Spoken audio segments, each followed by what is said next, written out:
Morning guys.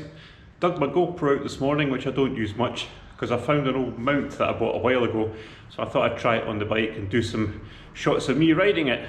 Nice to look back on when I'm old and grey.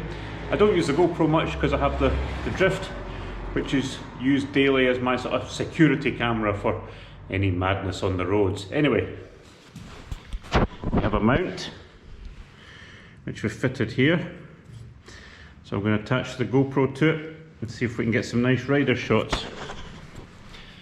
Let's see how it looks.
Okay, that's me at work. Obviously a dark run up this morning. It's 6:30, 7:30 rather in the morning.